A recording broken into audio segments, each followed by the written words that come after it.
कल का lecture record ही नहीं हुआ, फिर से कह रहे हैं। अरे इनका समस्या अलग अलग। शक्ति संतुलन समझ में आ गया था? हाँ चालू तो था। शक्ति संतुलन, शक्ति क्या है और शक्ति संतुलन क्या है? क्या है शक्ति संतुलन, किसे कहते हैं बताओ? किसे कहते हैं हीरो शक्ति संतुलन?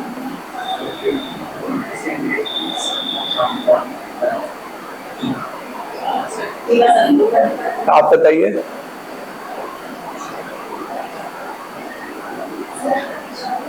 हाँ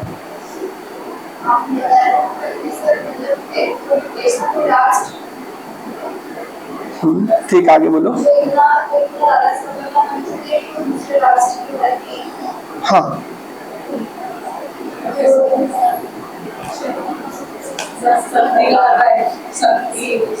हाँ सिंपल सा है, बहुत बेसिक सिक्योरिटी।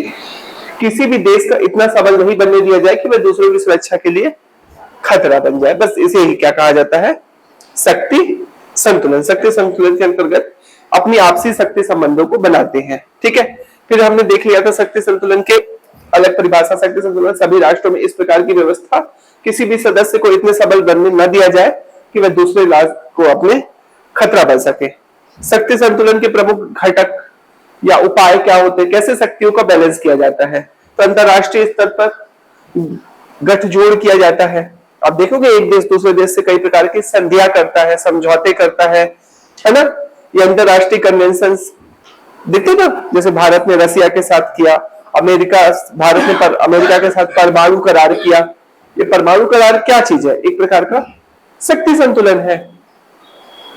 फिर चीन की बढ़ती ताकत को देखकर अमेरिका ने क्वाड एक संगठन बनाया, है ना, 4 देशों का जो चीन के विरोधी। अमेरिका तो है ही है, भारत भी है ना। फिर उसके बाद नीचे वाला आप उसमें आ जाओ तो जापान उसमें सदस्य हो जाता है, ऑस्ट्रेलिया सदस्य हो जाता है। ये 4 देशों का समूह क्वाड है ना, क्वाड। और फिर क्वाड का अपना सैन्य अभ्यास होता है, चीन की बाउंड्री पे जाकर अपन सैन्य अभ्यास करते हैं। ये क्या है? एक प्रकार का शक्ति संतुलन है। ठीक है, फिर शस्त्रीकरण और निशस्त्रीकरण मैं समझा ही दिया था। ये देश अपने यहाँ हथियारों की होड़ करते हैं या जो हथियार है उसको निशस्त्रीकरण करने का प्रयास करते हैं। जैसे भारत द्वारा किया जाने वाला परमाणु परीक्षण, ऐसा नहीं कि हम परमाणु युद्ध चाहते हैं।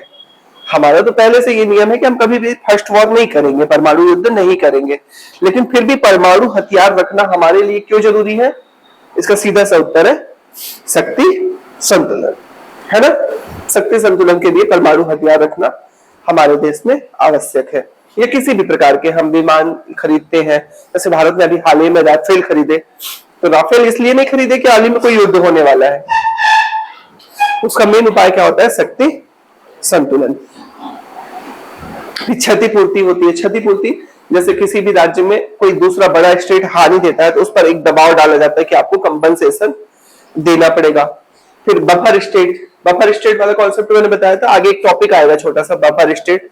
2 बड़े राज्यों के बीच जो छोटे राज्य होते हैं उनको बफर राज्य कहा जाता है, जिससे कई प्रकार के सीमा विवाद समझौते हो जाते हैं। जैसे भारत और चीन के बीच वहीं पे सीमा विवाद है जहां पे दोनों की आपसी बाउंड्री लड़ती है, टकराती है ना। उन जगहों पर सीमा विवाद नहीं है। जैसे नेपाल, तो नेपाल के साथ हमारा कोई सीमा विवाद नहीं है क्योंकि बफर स्टेट है भारत और चीन के बीच। भूटान के साथ कोई सीमा विवाद नहीं है प्राय।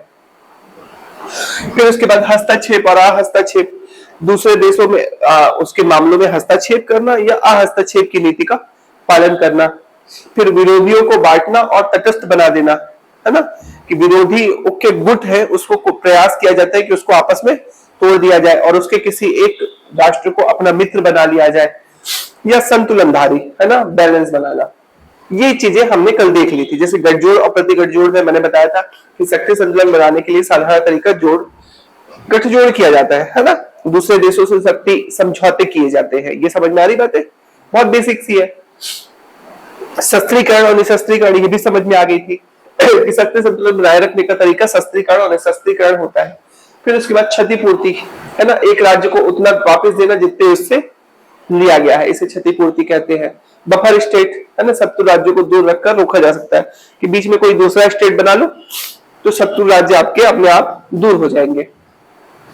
फिर हस्तक्षेप और अहस्तक्षेप करके, हस्तक्षेप और अहस्तक्षेप के बाद अगला जो हो जाएगा वो विरोधियों को बांटना और उसे तटस्थ बना देना, है ना।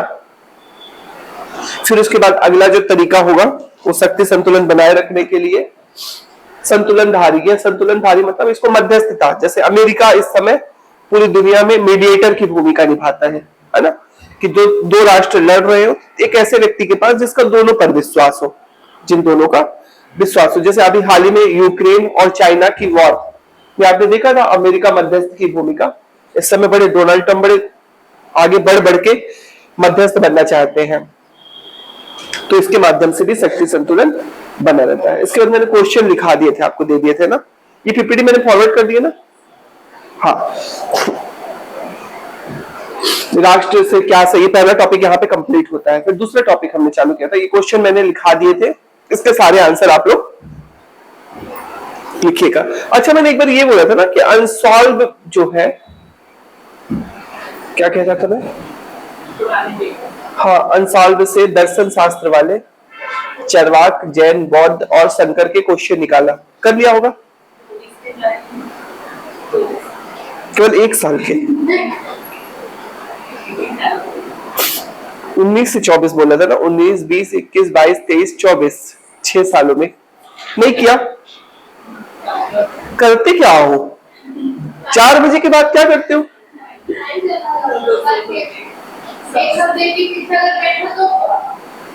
तो किस सब्जेक्ट के पीछे बैठते हो फिर?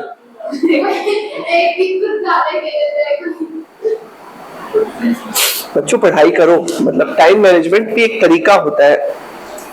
क्लास के बीच में टाइम मिलता है उसमें तो पढ़ना नहीं अपने, ऐसा तो कभी नहीं होता ना, वो तो रेस्ट होता है कि कोई टीचर लेट आ रहे या क्लास के बीच में आधे 1 घंटे का समय मिला तो वो रेस्ट टाइम कहलाता है ना, क्योंकि हम थके होते हैं। ऐसा होता है, थक जाते हो सीरियसली, 4 बजे जब बाद जाते हो जब थक जाते हो क्या आप लोग? थकावट रहती है? थोड़ा योगा किया करो, इस उम्र में नहीं थकना चाहिए। ये तो ऐसा है कि मतलब आपको 3 दिन काम करवा लिया जाए तो भी ना थकना चाहिए। ये 20-22 की उम्र कोई थकने वाली एज होती है? हाँ, नहीं, थकावट नहीं होनी चाहिए कायदे से ना।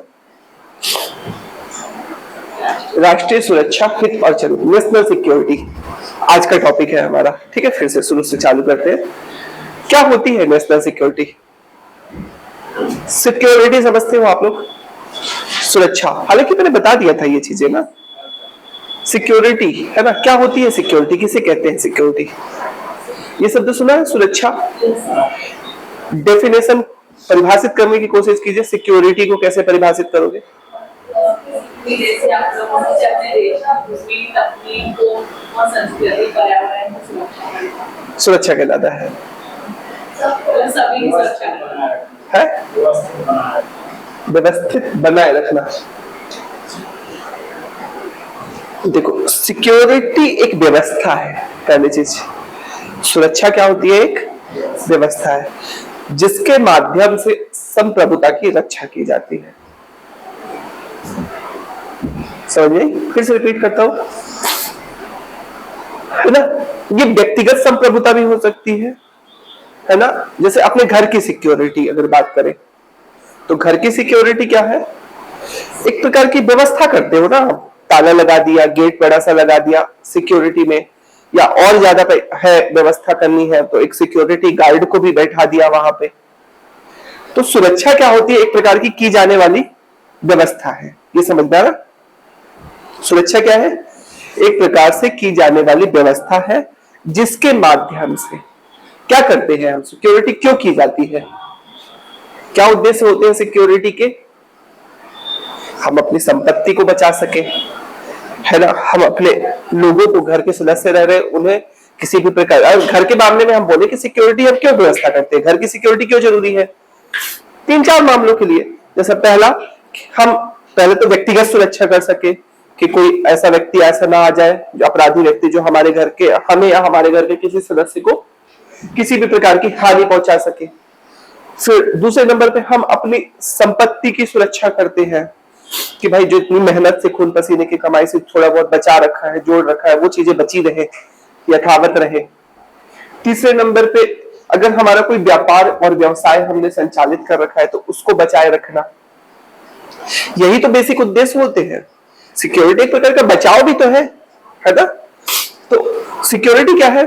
सिक्योरिटी एक प्रकार की व्यवस्था है या सिक्योरिटी की जाने वाली व्यवस्था है जिसके तहत नागरिक, अर्थव्यवस्था, व्यापार, व्यवसाय, संस्थानों आदि का जो है हित सुरक्षित किया जाता है। अब जब हम बात करें देश के संदर्भ में, नेशनल सिक्योरिटी क्या है? तो सेम यही परिभाषा होती है।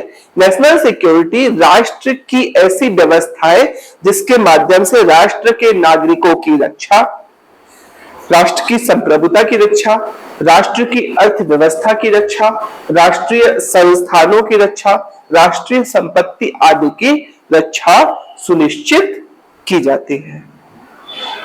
और राज्य का प्रमुख कर्तव्य है कि वह नेशनल सिक्योरिटी, राष्ट्रीय सुरक्षा प्रोवाइड करे, है ना? हम सब टैक्स देते हैं, हम अपने देश को, सरकार को। जो राज्य का मूल कॉन्सेप्ट ही है ना, वो एक सिक्योरिटी स्टेट के रूप में, सुरक्षात्मक राज्य के रूप में। राज्य आज हम वेलफेयर स्टेट में बदल गए हैं, लेकिन राज्य शब्द की जो उत्पत्ति हुई थी ना, वो राज्य शब्द की उत्पत्ति ही एक सिक्योरिटी स्टेट के रूप में हुई थी। बात समझ में? प्रारंभिक राज्य, प्रारंभिक सबसे पहले जब मानव ने एक संगठित समाज में रहना प्रारंभ किया था तो वेलफेयर का कॉन्सेप्ट नहीं आया था, वहां पे लोक कल्याण का कार्य नहीं आया था। वहां पे सबसे पहला जो कॉन्सेप्ट आया था, मानव को जो सबसे पहला डर था कि संगठित मानव जब रह रहा है, वह स्थायी खेती करना चालू किया, सामाजिक प्राणी बना, तो समाज में सबसे पहला जो उसे भय था वह अपनी सुरक्षा का था। और उसमें फिर क्या किया कि वो समाज के कुछ ऐसे शक्तिशाली लोगों को छांटा जो ये काम कर सके। हर व्यक्ति युद्ध नहीं कर सकता था, क्योंकि खेती करना भी जरूरी था, क्योंकि भोजन कहां से आएगा, घर बनाना भी जरूरी था। तो उसमें समाज के कुछ लोगों को छांटा और उसको बोला कि आपके सारे खर्चे हम उठाएंगे, बदले में आपका क्या काम होगा? सुरक्षा करना, सिक्योरिटी देना। तो स्टेट का कॉन्सेप्ट ही किस बेस पर आधारित होता है? सिक्योरिटी के बेस पर। फिर धीरे धीरे राज्य के कर्तव्य बढ़ते चले गए। जैसे राजतंत्रात्मक जो राज्य हुआ करते थे, उसमें राजा का ड्यूटी नहीं होती थी कि नागरिकों को भोजन दे, उसमें प्राइमरी ड्यूटी राजा की क्या होती थी कि बाह्य आक्रमण और शत्रुओं से राज्य की रक्षा करें। क्षत्रिय राज्य क्यों कहा गया था? आपको याद है राष्ट्र की अवधारणा में क्षत्रिय राज्यम कहा गया था। क्षत्रिय द्वारा शासित क्षेत्र को राष्ट्र कहा जाता है। और क्षत्रिय को ही क्यों दिया गया वो काम? क्योंकि क्षत्रिय शारीरिक रूप से मजबूत थे और क्षत्रियों का कर्तव्य क्या होता था? सिक्योरिटी प्रोवाइड करना। क्लियर? आज हम वर्तमान में धीरे धीरे राष्ट्र के कर्तव्य बदलते चले आ रहे हैं। सिक्योरिटी एक आज भी कंसर्न है, मुद्दा है, लेकिन अब धीरे से हम उसको वेलफेयर स्टेट में बदल दिए हैं कि राष्ट्र का काम सिर्फ सुरक्षा देना भी नहीं है, भोजन भी देना है, स्वास्थ्य भी देना है, शिक्षा भी देना है और अन्य बहुत सारे काम, हजारों काम है। सिलेंडर रखना, तीर्थ यात्रा करवाना, है ना, लाडली बहना योजना चलाना, ये सारी काम भी है। वेलफेयर स्टेट के हजारों लाखों काम हो गए हैं आज, लेकिन सबसे उसमें प्राइमरी जो काम है वो सुरक्षा है। अब सुरक्षा दो प्रकार की होती है, सिक्योरिटी दो प्रकार की होती है, एक बाह्य सुरक्षा और एक आंतरिक सुरक्षा। पहली चीज तो सुरक्षा किसका कर्तव्य है? राज्य का कर्तव्य है। अब हम इंडियन सिक्योरिटी की बात करेंगे तो इसको दो अलग अलग शेड्यूल में रखा गया है, अलग अलग अनुसूचियों में रखा गया। हमारे भारतीय संविधान में 3 अनुसूचियां है, संघ सूची, राज्य सूची और संमति। उसमें इंडियन क्या मैं बता रहा था, हाँ, अलग अलग सूचियों में रखा गया है। जो बाह्य सुरक्षा का काम है वो संघ की सरकार का कर्तव्य है और आंतरिक सुरक्षा जो है वो राज्य सरकार का कर्तव्य है ना? अब एक प्रश्न यहां से निकलता है, सिक्योरिटी क्यों आवश्यक है? बहुत बेसिक सा उत्तर है, क्यों जरूरी है भाई? यही सारी चीजें जो आपने बताई कि सिक्योरिटी क्या है, तो राष्ट्रीय सुरक्षा से आशय देश की सुरक्षा से, जिसके अंतर्गत नागरिकों की सुरक्षा। तो क्यों आशय है? नागरिकों को सुरक्षा देने के लिए अर्थव्यवस्था की सुरक्षा, संस्थानों की सुरक्षा आदि को सम्मिलित किया जाता है। राष्ट्रीय सुरक्षा सरकार का कर्तव्य समझा जाता है ना? राष्ट्रीय सुरक्षा से आशय किसी राष्ट्र राज्य की सरकार द्वारा अपने नागरिकों, अर्थव्यवस्था, अन्य संस्थानों की सुरक्षा करने की क्षमता से है। सिंपल सा, बहुत बेसिक सा है। है ना, कि राष्ट्र राज्य सरकार द्वारा अपने नागरिकों को अर्थव्यवस्था और अन्य संस्थानों की सुरक्षा करना, यही कहलाता है नेशनल सिक्योरिटी। ठीक है, 21वीं सदी में राष्ट्रीय सुरक्षा सिर्फ सैन्य हमलों के खिलाफ सुरक्षा नहीं मानी जाती। आज सिर्फ ये सुरक्षा का मतलब सिर्फ ये नहीं है कि पाकिस्तान ने आप पर आक्रमण किया उससे सिक्योरिटी देना। आज सिक्योरिटी एक बहुत बड़ा टॉपिक बन चुका है। सिक्योरिटी में सिर्फ ये नहीं है कि बाह्य आक्रमण से आपके मौलिक अधिकारों की सुरक्षा भी एक प्रकार की सिक्योरिटी हुई ना। आपके मौलिक अधिकारों की सुरक्षा, अगर आप कोई व्यापार और व्यवसाय करो, अर्थात आर्टिकल 19 में आपके 6 प्रकार के राइट दिए हैं। घूमने की स्वतंत्रता, बसने की स्वतंत्रता, व्यापार व्यवसाय करने की स्वतंत्रता, है ना, बोलने की स्वतंत्रता, भाषण देने की स्वतंत्रता, पंपलेट छापने की स्वतंत्रता, दुनिया भर की आर्टिकल 19 में है। तो इन सभी प्रकार की स्वतंत्रताओं की सुरक्षा ही नेशनल सिक्योरिटी कहलाती है। आप कोई व्यापार करो, करना चाहते हो तो खुलकर व्यापार कर पाओ, ये भी तो एक प्रकार की सिक्योरिटी है ना, कि कल को आप डर नहीं रहे आपके मन में कि कल को मैंने पैसे थोड़े बहुत 10 पैसे 4 पैसे कमा लिए तो कोई व्यक्ति आके मुझे लूट ले जाएगा, ये भी तो एक प्रकार की सिक्योरिटी है। और भी इससे आजकल और भी इसमें बुद्धिवादी तार्किक बोलते हैं कि सरकार इससे भी ज्यादा सिक्योरिटी का पर्यावरण की सुरक्षा भी एक प्रकार की नेशनल सिक्योरिटी है। आपको स्वच्छ जल मिले पीने का, स्वच्छ वायु मिले, ये भी तो एक प्रकार की सिक्योरिटी है। नहीं, इसके बिना भी आप जीवन यापन नहीं कर सके। तो पर्यावरण की सुरक्षा भी आजकल नेशनल सिक्योरिटी के अंतर्गत। तो प्रारंभिक रूप से जो सुरक्षा थी वो बहुत बेसिक थी, बाह्य आक्रमण से राज्य की सुरक्षा करना। लेकिन आज सिक्योरिटी एक बहुत बड़ा इशू बन चुका है, बहुत बड़ा टॉपिक बन चुका है। इसके अंतर्गत क्या क्या शामिल है, थोड़ा सा पहले इसको पढ़ के बता देता हूं। यदि राष्ट्रीय सुरक्षा इन गैर सैन्य मिशनों की बात की जाए तो क्या क्या शामिल है। देखिए, गैर सैन्य मिशन मतलब आर्मी वाली सुरक्षा तो है, के अलावा, इसके अलावा क्या क्या, आर्थिक सुरक्षा है ना, आपको चाहिए।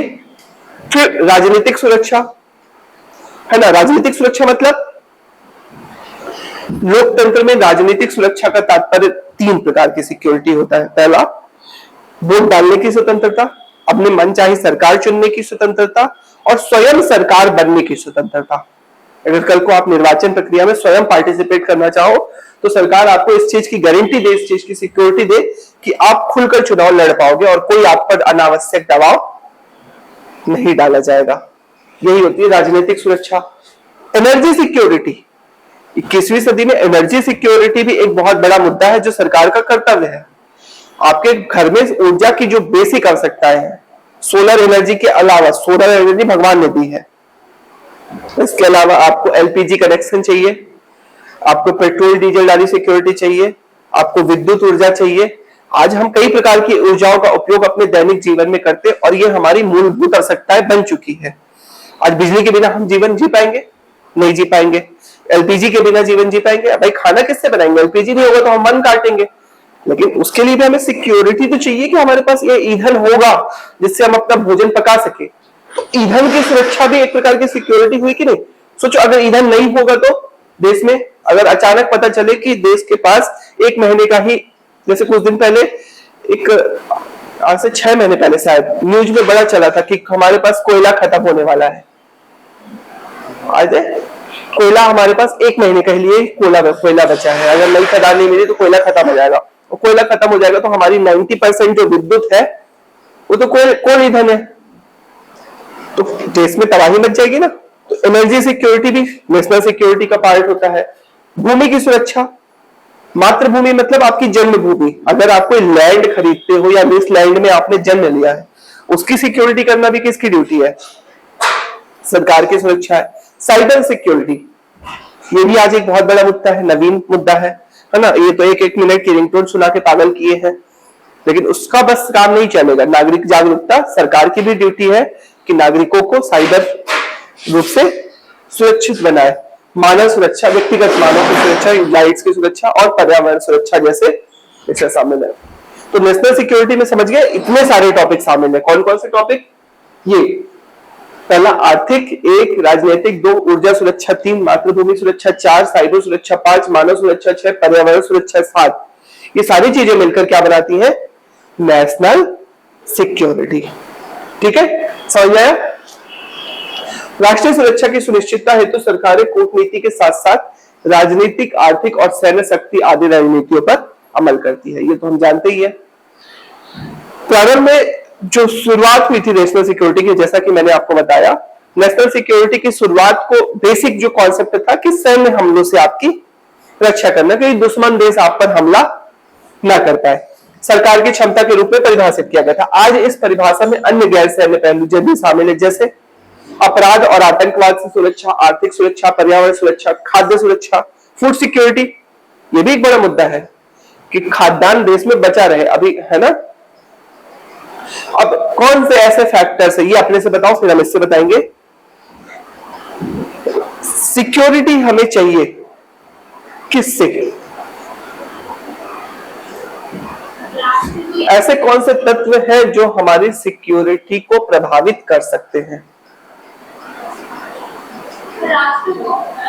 हाँ, राष्ट्रीय सुरक्षा को प्रभावित करने वाले तत्व।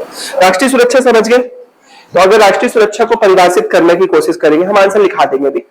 राष्ट्रीय सुरक्षा एक प्रकार की व्यवस्था है जिसके तहत राष्ट्र द्वारा या अपने नागरिकों को समस्त प्रकार की सुरक्षाएं शामिल की जाती है। राष्ट्रीय सुरक्षा करना राज्य का प्रमुख कर्तव्य होता है। राष्ट्रीय सुरक्षा के अंतर्गत 21वीं सदी में निम्न प्रकार की सुरक्षाएं शामिल हैं: आर्थिक सुरक्षा, जितनी भी सैन्य सुरक्षा है ना, राजनीतिक सुरक्षा, पर्यावरणीय सुरक्षा, ऊर्जा सुरक्षा, साइबर सिक्योरिटी, जितने प्रकार की सिक्योरिटी आपको याद है, पर्यावरणीय सुरक्षा है ना, खाद्य सुरक्षा, वो सभी, ये सबको शामिल किया जाता है। ये हो गया साइबर सिक्योरिटी की एक छोटी सी डेफिनेशन। ठीक है, कौन से ऐसे तत्व हैं जो राष्ट्रीय सुरक्षा को प्रभावित कर सकते हैं, ये बताओ। भौगोलिक स्थिति, आगे, हाँ,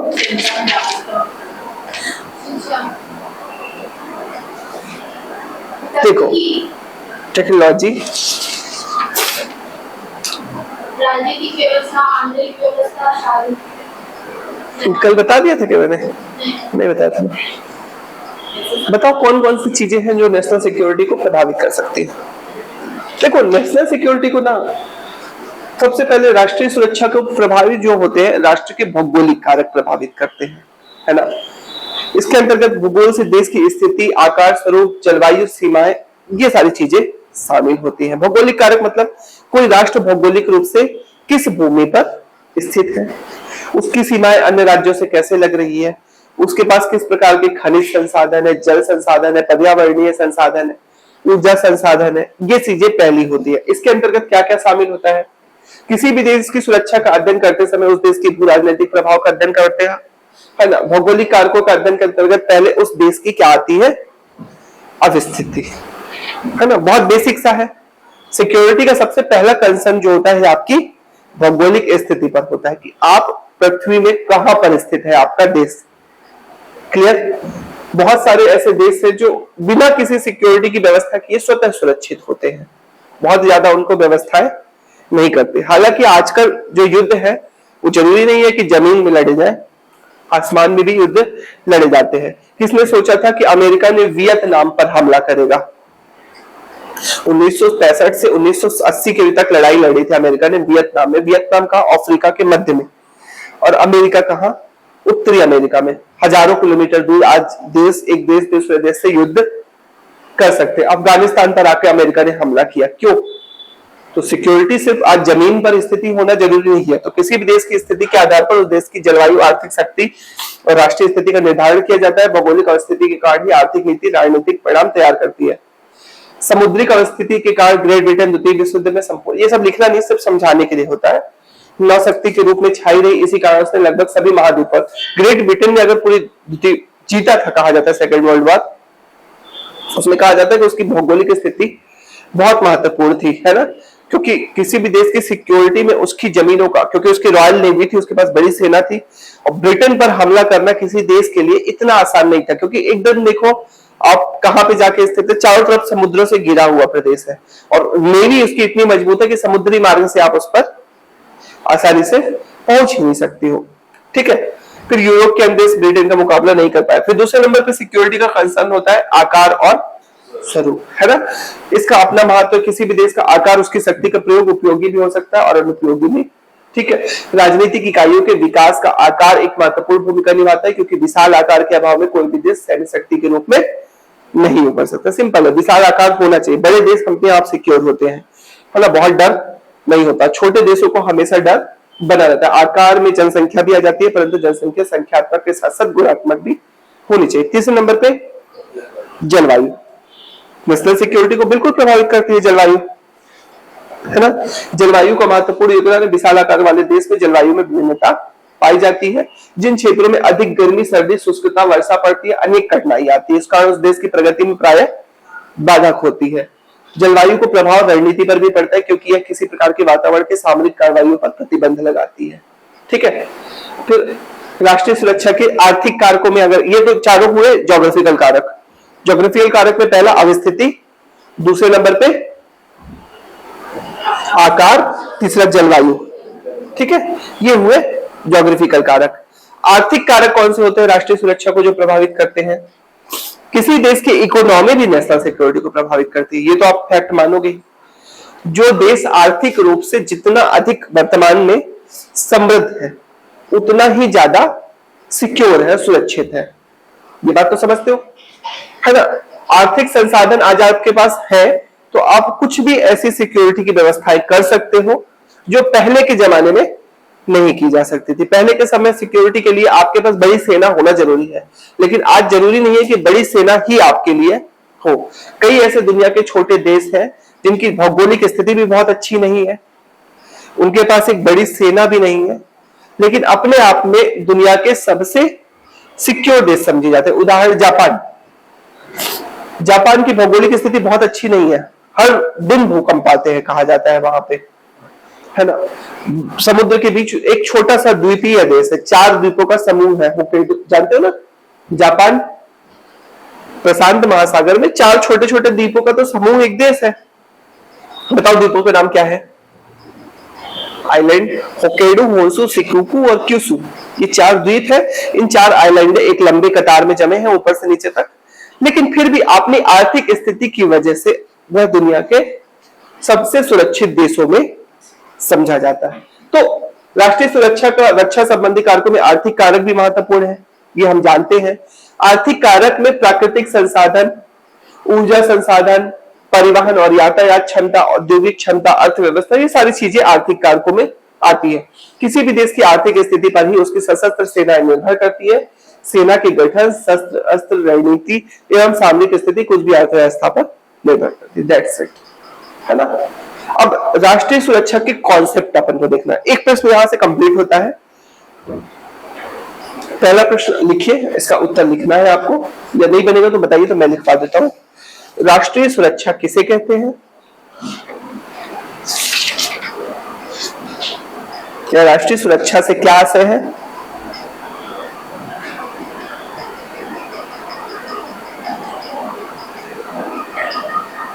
राष्ट्रीय सुरक्षा को प्रभावित करने वाले प्रमुख कारक कौन कौन से हैं?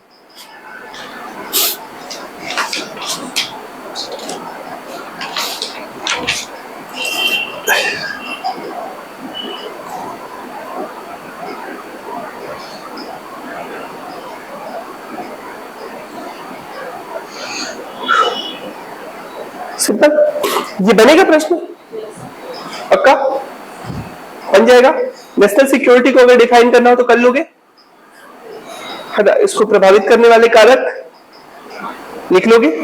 चलो इसको नहीं लिखाता मैं, लिखते तो जा रहे हो, करते भी हो ना आंसर। नोट्स वोट्स बनाए हो आप लोग? बनाए आप तो बोले तो टाइम ज्यादा लगता है, रहने दे क्या सर। आप मैडम बनाए हो नोट्स सभी सब्जेक्ट्स के? 7 विषय चल रहे हैं ना आपने एक साथ। फर्स्ट ये, फिर सेकंड कौन सा? इकोनॉमिक्स। इकोनॉमिक्स तो हो गया था ना? ओके, रिपीट कर रहे हैं। थर्ड समाजशास्त्र, वो हो गया था एक बार, फिर से हो रहा है। फोर्थ भूगोल। भूगोल में क्या पढ़ रहे हो अभी? मध्य प्रदेश के कि भारत के? भारत के संदर्भ में। मध्य प्रदेश की ज्योग्राफी अभी नहीं पढ़ना है, इसके बाद चालू होगा। ज्योग्राफी के बाद हिस्ट्री। क्या चल रहा है वहां? मध्यकाल में कहा? मुगल सल्तनत, तुगलक, फिरोज शाह तुगलक ओका। ओके, फिर उसके बाद हिंदी में क्या है? संधि हो गया, समास हो गया, उपसर्ग, प्रत्यय, विलोम, पर्यायवाची। बड़ा जल्दी खत्म हो गया। व्यस्त, छंद, अलंकार, ये भी हो गए। व्यस्त, छंद, अलंकार नया जोड़ा है कुछ दिन पिछले पेपर से, हो गया। व्यस्त, छंद, अलंकार, अलंकार तो नहीं है सिलेबस में ना, रस और छंद है। ओके चलो, फिर साइंस में क्या चल रहा है? कोशिका, सेल वॉल और सेल मेम्ब्रेन में अंतर पढ़ लिया, हो गया। अभी कोशिकांग में चल रहे हैं। अच्छा, मियोसिस, माइटोसिस हो गया। समसूत्री और अर्धसूत्री, चलो बढ़िया है, खूब सारा पढ़ रहे हो, अच्छा है, बढ़िया। मैं एक चीज आपको बताता हूँ, भंवर कुआं की कोई भी ऐसी कोचिंग नहीं है जो 7 क्लास करवा रही है। मैं 4 कोचिंगों में तो मैं खुद जाता हूँ, सब जगह सिर्फ 3 घंटे की क्लास लगती है या 4 घंटे की। तो मेरा मानना है कि इससे बेस्ट आपको कहीं नहीं दिया जा रहा, सीरियसली मैं बोल रहा हूँ, है ना। क्योंकि इतनी पढ़ाई ना, इतना सीरियसली जो सिलेबस को है बड़े संस्थान ले नहीं रहे हैं, क्योंकि ये सिलेबस बहुत सीरियसली लिया जाने लायक है, क्योंकि ये सिलेबस छोटा नहीं है बच्चों, बहुत बड़ा सिलेबस है। और बिना सिलेबस पूरा किए आप सिलेक्शन नहीं ले सकते।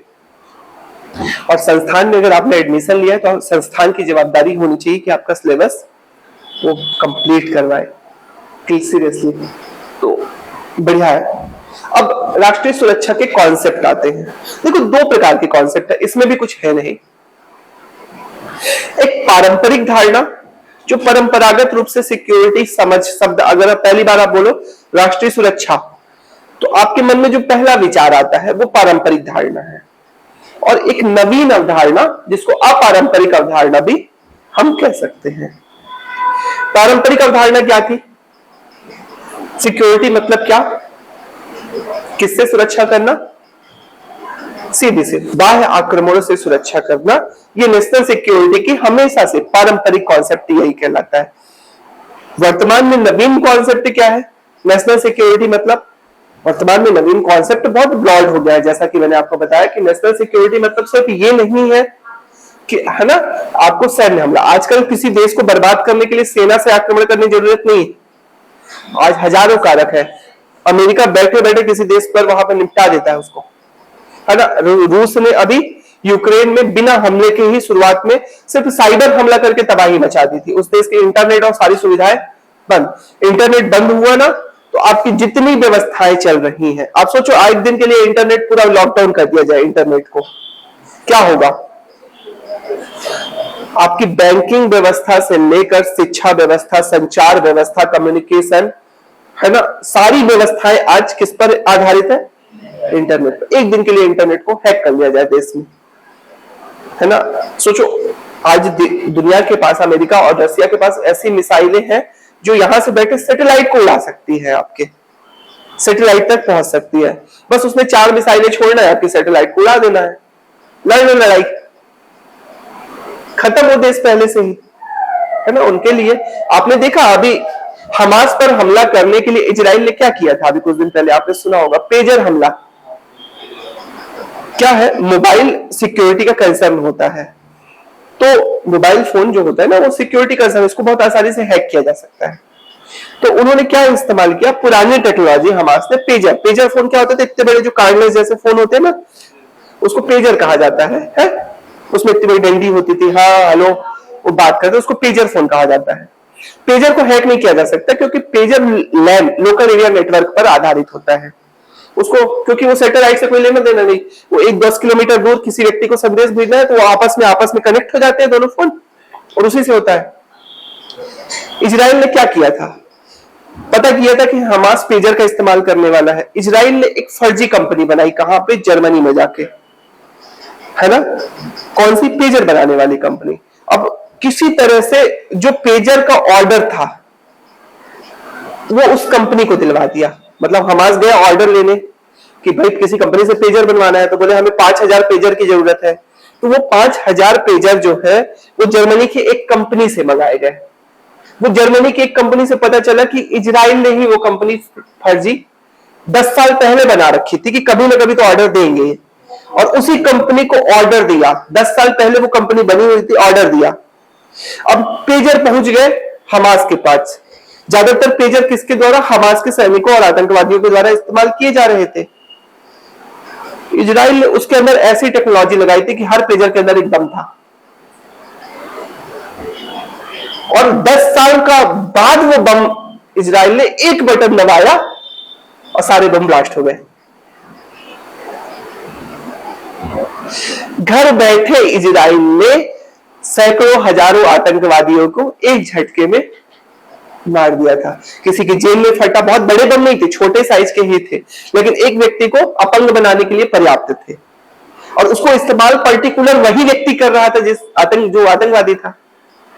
तो किसी की जेल में फटा, किसी को बात करते हुए तो आंखें फट गई, तो कहीं कुछ हो गया, और सारे आतंकवादी एक झटके में।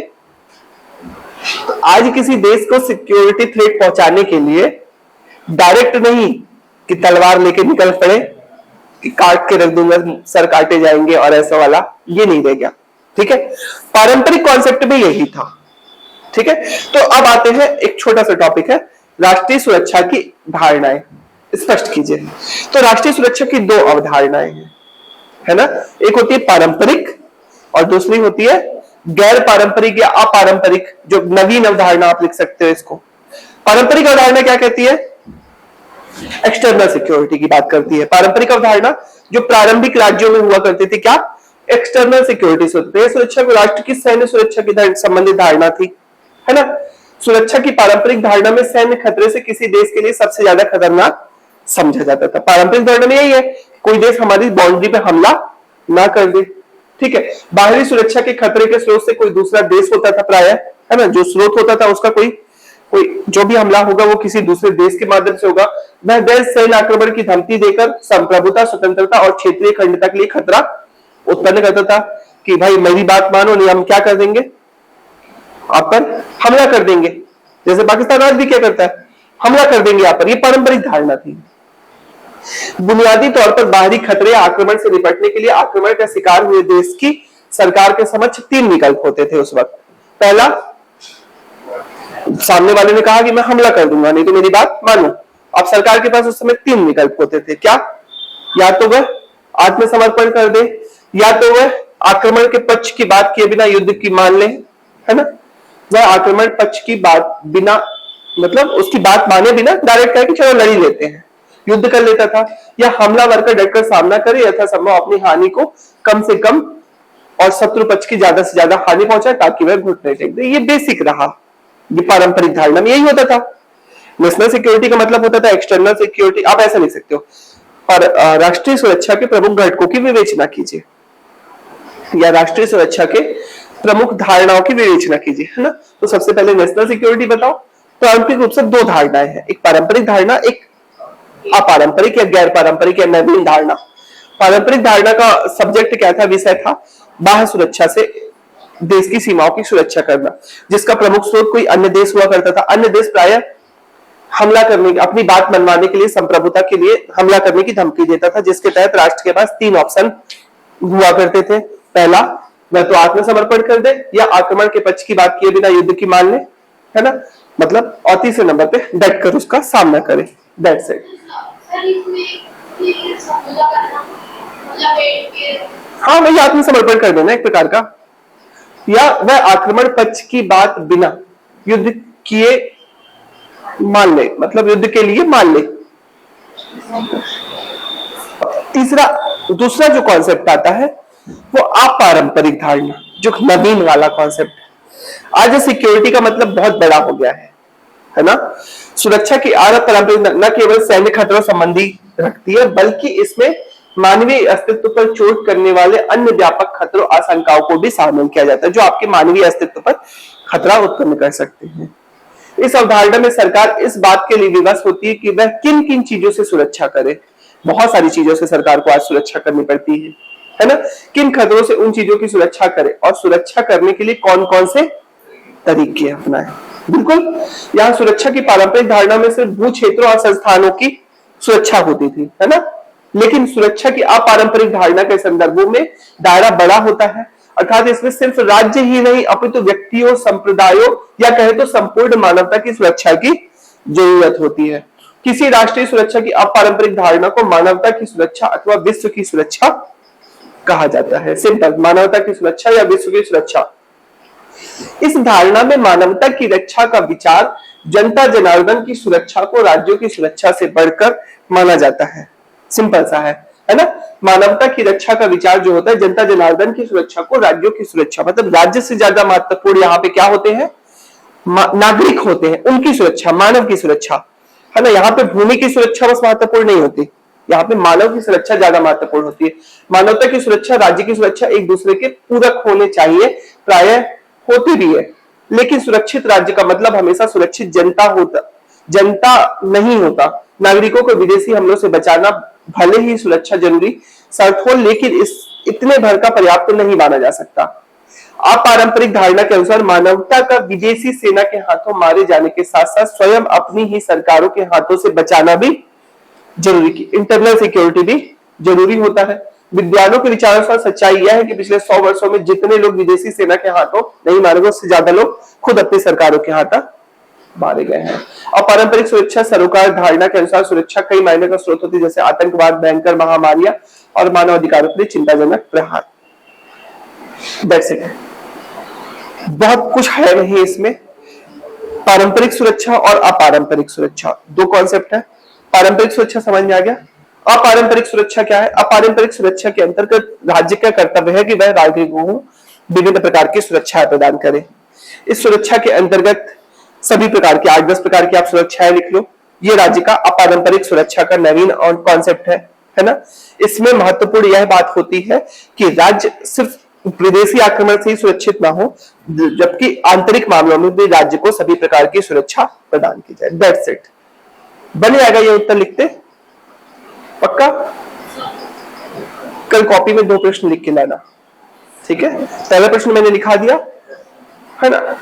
राष्ट्रीय सुरक्षा के विभिन्न, क्या लिखोगे, धारणाएं स्पष्ट कीजिए।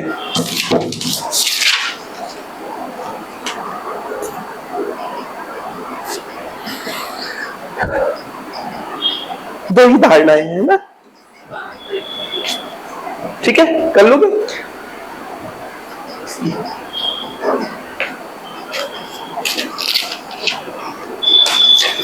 अब ये तो हुई एक कॉन्सेप्चुअल बात। अब सीधा सीधा हम अपने देश में आते हैं। हमारे देश में प्रमुख चुनौतियां कौन सी है राष्ट्रीय सुरक्षा की? अरे पहला तो पाकिस्तान, चीन जैसे देशों से हमला। शुरुआत तो यहां से होनी चाहिए था। पारंपरिक तो है ही।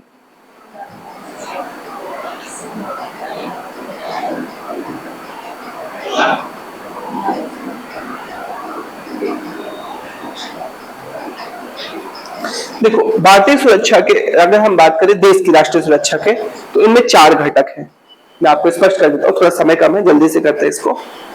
सुरक्षा की अपारंपरिक धारणा। अपारंपरिक सुरक्षा ये तो हो गया, चलो। भारतीय सुरक्षा की वरीयता या सुरक्षा की रणनीति या सुरक्षा नीति के प्रमुख घटक देश के संदर्भ में सिर्फ यहाँ पे बात करते हैं, है ना। तो पारंपरिक सैन्य और अपराधों का सामना करना पड़ा। एक मिनट, ये थोड़ा सा गलत टाइप हो गया है। ये पिछला लाइन फिर से टाइप हो गया है, इसको हटा देते हैं यहां से।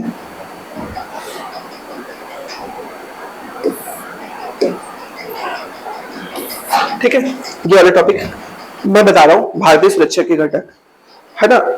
भारत में पारंपरिक और अपारंपरिक सभी प्रकार की सैन्य सुरक्षाओं की आवश्यकता है। भारत को अनेक प्रकार के खतराओं का सामना वर्तमान परिस्थितियों में करना पड़ रहा है। राष्ट्रीय सुरक्षा के जो घटक हैं उनको हम 4 पार्ट में बांटकर देख सकते हैं।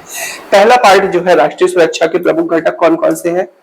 पहला घटक देखिएगा, बहुत बेसिक है, पढ़ोगे आपको समझ में आ जाएगा। सुरक्षा नीति का पहला घटक है सैन्य क्षमता को मजबूत करना। भारतीय सुरक्षा का पहला घटक क्या है? हमें अपनी सैन्य क्षमता को मजबूत करना है, क्योंकि भारत पर पड़ोसी देशों के हमले होते रहते हैं। पहला घटक नेशनल सिक्योरिटी की बात करें जब हम, है ना, मतलब भारतीय सुरक्षा के प्रमुख घटक कौन कौन से, तो हमें किन किन चीजों में मजबूत होना। तो पहला तो सेना। पाकिस्तान ने 1947, 65, 71, 99 तथा चीन ने 1962 में भारत पर हमला किया। दक्षिण एशियाई इलाके में भारत चारों तरफ से परमाणु हथियारों से लैस देश है। सिंपल। ऐसे में भारत को परमाणु परीक्षण करने के फैसले 1998 को उचित ठहराते हुए भारतीय सरकार ने राष्ट्रीय सुरक्षा में तर्क दिया था। भारत ने सन 1974 में पहला परमाणु परीक्षण किया था। ठीक है। सेकंड घटक आता है, भारत में राष्ट्रीय सुरक्षा नीति का दूसरा घटक है अपने सुरक्षा हितों को बचाने के लिए अंतरराष्ट्रीय कायदों और संस्थानों को मजबूत करना, मतलब अंतरराष्ट्रीय संगठनों का सदस्य बनना, है ना, और अंतरराष्ट्रीय नियमों का अनुसार चलना। भारत में पहले प्रधानमंत्री जवाहरलाल नेहरू ने एशियाई एकता, निवेशीकरण और निशस्त्रीकरण के प्रयासों की हिमायत की थी। उन्होंने अंतरराष्ट्रीय संगठनों में संयुक्त राष्ट्र संघ को अंतिम मंच मानने पर जोर दिया। भारत ने हथियारों के अप्रसार संबंध पर एक सार्वभौम और बिना भेदभाव वाली नीति चलाने की पहल की, जिसमें हर देश को सामूहिक संहार के हथियारों जैसे जैविक और रासायनिक के संबंध में बराबर अधिकार और दायित्व हो। ठीक है। भारत ने नव अंतरराष्ट्रीय आर्थिक व्यवस्था की मांग उठाई और सबसे बड़ी बात यह है कि दो महाशक्तियों की खेमेबाजी से अलग उसने गुटनिरपेक्ष नीति और विश्व शांति के तीसरा विकल्प सामने रखा। ठीक है। फिर भारत ने उन 160 देशों में शामिल है जिन्होंने 1997 में क्योटो प्रोटोकॉल पर हस्ताक्षर किए हैं, क्योंकि क्योटो प्रोटोकॉल वैश्विक ताप वृद्धि पर काबू रखने के लिए ग्रीन हाउस गैसों के उत्सर्जन को कम करने के संबंध में दिशा निर्देश बताए गए। सहयोग मूलक सुरक्षा की पहलकदमियों के समर्थन में भारत ने अपनी सेना को संयुक्त राष्ट्र संघ में शांति बहाली मिशनों में भेजी है।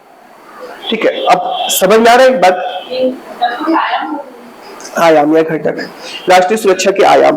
तो पहला आयाम सिंपल है, सेना को मजबूत करना, एक लाइन में अगर बताएं। दूसरा आयाम क्या है? अंतरराष्ट्रीय संबंधों, नियमों और संगठनों का सदस्य बनना। भारत ने कई अंतरराष्ट्रीय संगठनों का क्या है? सदस्य, और कई अंतरराष्ट्रीय संगठनों की स्थापना पर भी बल दिया है ना। जैसे परमाणु अप्रसार संधि को भारत ने प्रस्तावित किया था, जैविक हथियारों पर रोक लगाने के प्रस्तावित किया था, गुटनिरपेक्ष नीति का भारत क्या था? नेम का, सुना है ना, नॉन अलाइंड मूवमेंट का संस्थापक सदस्य था भारत, है ना। यूनाइटेड नेशन को अंतिम मंच के रूप में पहले प्रधानमंत्री ने ही स्वीकार कर लिया था। फिर दक्षेस, सार्क, इप्सा, ब्रिक्स, है ना, क्वाड, ऐसे अनेक संगठनों का भारत क्या है? ब्रिक्स, है ना, ऐसे, और फिर ये G20 जैसे अनेक संगठनों का भारत क्या है? मेंबर है।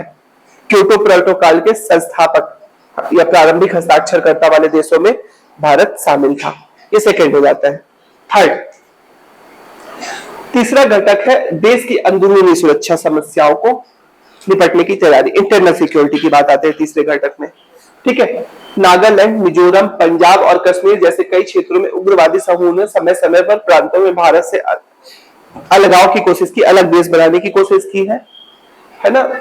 भारत ने राष्ट्रीय एकता को बनाए रखने के लिए लोकतांत्रिक राजनीतिक व्यवस्था का हमेशा पालन किया है। यह व्यवस्था विभिन्न समुदाय और जन समूहों को अपनी अपनी शिकायतों को खुलकर रखने और सत्ता को भागीदारी करने का मौका देती है। मतलब आंतरिक सुरक्षा के लिए भारत ने लोकतंत्र का प्रसार किया, अलगाववाद का समाधान के लिए भारत ने क्या किया है? लोकतंत्र के प्रसार पर बल दिया है। ठीक है। तो चौथा कारक, लास्ट, बैठिए, फोर्थ वाला लास्ट क्या है? आखिर में एक बात यह है कि भारत ने अर्थव्यवस्था को इस तरह विकसित करने का प्रयास किया है कि बहुसंख्यक नागरिकों को गरीबी और अभाव से निजता दिलाने में मदद मिले और नागरिकों के बीच आर्थिक असमानता ज्यादा ना हो। That's it.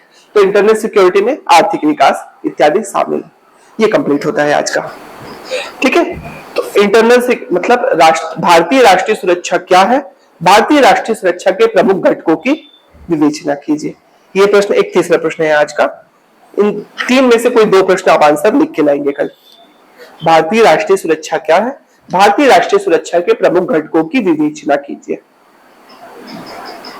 ठीक है। That's it. आज की क्लास हम यहीं पे कंप्लीट करते हैं। इसके बाद का जो टॉपिक है इंटरनल सिक्योरिटी के इश्यूज कौन कौन से हैं भारत के, उन पर कल हम चर्चा करेंगे, है ना। और साथ ही साथ हम इंटरनल सिक्योरिटी के सुधार के लिए भारत सरकार द्वारा, इंटरनल और आउटर सिक्योरिटी के सुधार के लिए भारत सरकार द्वारा कौन से नवीन प्रयास किए जा रहे हैं, या एक बहुत बेसिक सा प्रश्न है, बाह्य और आंतरिक सुरक्षा की स्थापना के लिए सरकार द्वारा किए जा रहे प्रमुख प्रयासों का वर्णन करें, है ना। तो बाह्य और आंतरिक सुरक्षा की स्थापना के लिए सरकार हमारी क्या कार्य कर रही है, इसके बारे में हम आगे के लेक्चर में देखेंगे।